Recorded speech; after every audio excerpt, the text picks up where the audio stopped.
তুমি কি কখনো লক্ষ্য করেছো জীবনের সবচেয়ে বড় যুদ্ধটা বাইরের মানুষের সঙ্গে হয় না, হয় নিজের মনের সঙ্গে।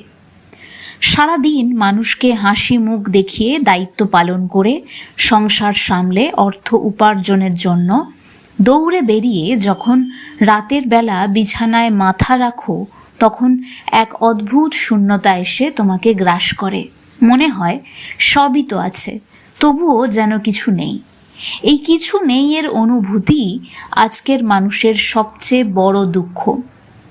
বাইরে উন্নতি হয়েছে, কিন্তু ভেতরের শান্তি হারিয়ে গিয়েছে। আর এই হারিয়ে যাওয়া শান্তির পথই আমাদের দেখিয়েছেন শ্রী শ্রী রাম ঠাকুর তার বেদবাণীতে।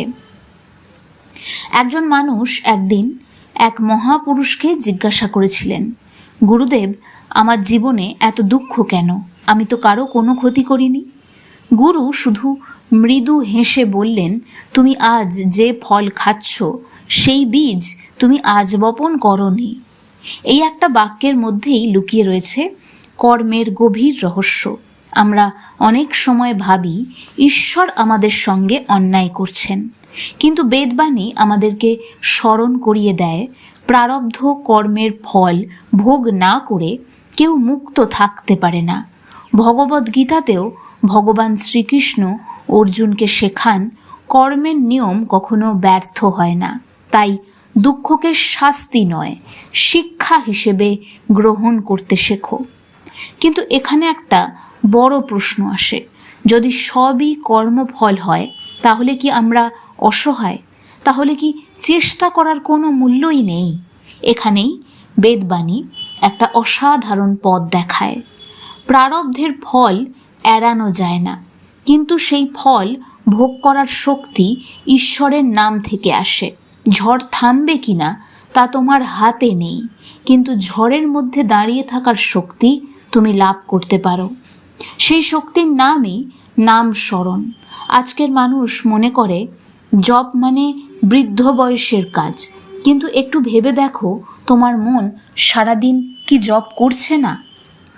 কেউ সারাক্ষণ অর্থের নাম জপ করছে, কেউ অপমানের কথা জপ করছে, কেউ ভয়ের কথা, কেউ ভবিষ্যতের দুশ্চিন্তা। মন কখনোই জপ বন্ধ করে না। প্রশ্ন শুধু একটাই, তুমি কিসের নাম জপ করছো?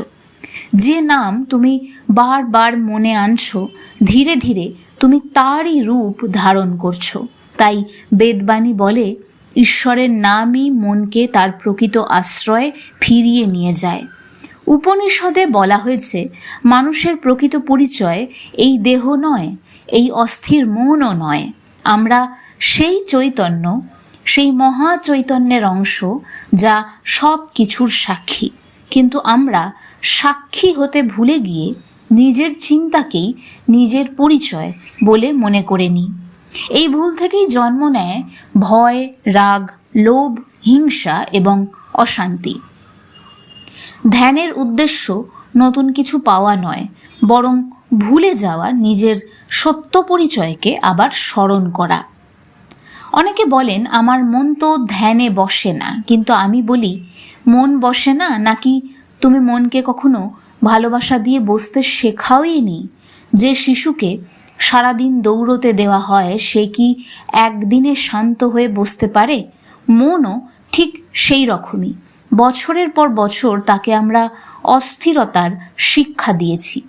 এখন যদি সে 5 মিনিটে শান্ত না হয়, তাহলে তার উপরে কি রাগ করাটা উচিত হবে? ধ্যান মানে জোর করে মনকে থামানো নয়, ধ্যান মানে ধীরে ধীরে তাকে ঈশ্বরের দিকে ফিরিয়ে আনা। ভগবান শ্রীকৃষ্ণ গীতায় বলেন, যে মন চঞ্চল তাকে বারবার ঈশ্বরের দিকে ফিরিয়ে আনো। লক্ষ্য করো, তিনি বলছেন না একবার ফিরিয়ে আনো, বলছেন বারবার ফিরিয়ে আনো।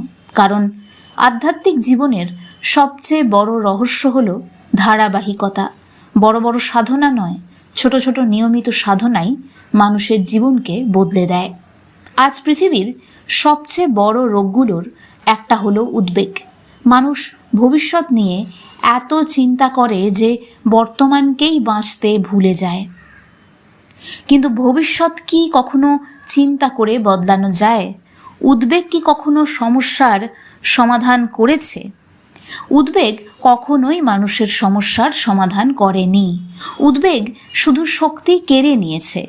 শ্রী শ্রী রাম ঠাকুর আমাদেরকে শেখান, যা তোমার কর্তব্য তা সম্পূর্ণ মনোযোগ দিয়ে, সম্পূর্ণ শক্তি দিয়ে করো, আর যা তোমার নিয়ন্ত্রণে নেই তা ঈশ্বরের হাতে সমর্পণ করে দাও। সমর্পণ করা মানে হাল ছেড়ে দেওয়া নয়, সমর্পণ করা মানে নিজের অহংকারকে ছেড়ে দেওয়া।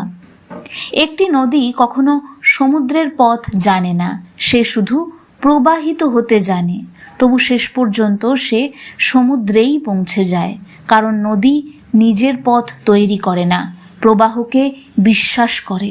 সেই বিশ্বাসই তাকে তার সামনের পথে এগিয়ে যেতে সাহায্য করে। মানুষের জীবনও এই রকম। আমরা প্রত্যেকটা ঘটনার অর্থ সঙ্গে সঙ্গে বুঝতে চাই এবং সব কিছুর দায়ভার নিজের হাতে নিতে চাই, কিন্তু ঈশ্বর অনেক সময় উত্তর দেন সময়ের মাধ্যমে, কথার মাধ্যমে নয়। তাই ধৈর্য শুধু একটা গুণ নয়, ধৈর্য হলো ঈশ্বরের প্রতি বিশ্বাসের আর একটা নাম। আজ থেকে একটা ছোট অনুশীলন শুরু করো, রোজ করো।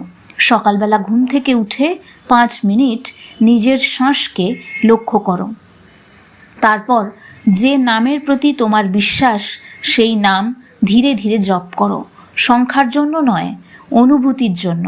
সারাদিন যখনই মন অস্থির হবে, মোবাইল হাতে নেওয়ার আগে একবার সেই নামটা স্মরণ করো। রাতে ঘুমানোর আগে নিজের দিনটাকে বিচার করো। আজ আমি কতবার রাগকে জিততে দিয়েছি আর কতবার নামকে স্মরণ করেছি। দেখবে খুব অল্প সময়ের মধ্যেই তোমার ভেতরে অদ্ভুত পরিবর্তন দেখা দিচ্ছে। মনে রেখো, আধ্যাত্মিকতা মানে সংসার ছেড়ে পালিয়ে যাওয়া নয়। সত্যিকারের সাধনা শুরু হয় সংসারের মাঝখানে, পরিবারকে ভালোবেসে, নিজের কর্তব্য পালন করে, মানুষের উপকার করে এবং প্রত্যেকটা শ্বাসে ঈশ্বরকেই স্মরণ করে মুক্তির পথ তৈরি হয়। শ্রী শ্রী রাম ঠাকুরের বাণী আমাদের সেই সহজ পথই দেখায়। কঠিন তত্ত্ব নয়, সহজ জীবন। বাহ্যিক আড়ম্বর নয়, অন্তরের পরিবর্তন। অস্থিরতার মধ্যে নয়, নামের মধ্যেই আশ্রয়। শেষ করার আগে তোমার কাছে একটা প্রশ্ন রেখে যেতে চাই। আজ যদি তোমার জীবনের সব সমস্যা এক মুহূর্তে দূর হয়ে যায়, কিন্তু তোমার মন একই রকম অস্থির থাকে, তাহলে কি তুমি সত্যিই সুখী হতে পারবে?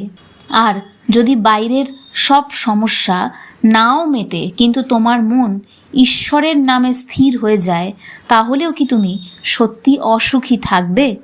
এই প্রশ্নের উত্তর অন্য কেউ দিতে পারবে না। উত্তর লুকিয়ে রয়েছে তোমার নিজের হৃদয়ে। তাই আজ থেকেই শুরু হোক নতুন পথ চলা। অভিযোগ নয়, আত্মসমর্পণ। ভয় নয়, বিশ্বাস। অশান্তি নয়, নাম। কারণ যে হৃদয় সত্যিকারের অর্থেই ঈশ্বরের নাম জেগে ওঠে, সেই হৃদয়কে পৃথিবীর কোনো ঝড় দীর্ঘদিন অশান্ত রাখতে পারে না। হরে কৃষ্ণ কৃষ্ণ কৃষ্ণ হরে হরে, হরে রাম রাম রাম হরে হরে। জয় শ্রী রাম ঠাকুরের জয়। আপনাদের জীবন, আপনাদের প্রত্যেকটা মুহূর্ত ঈশ্বরের নামে ভরে উঠুক।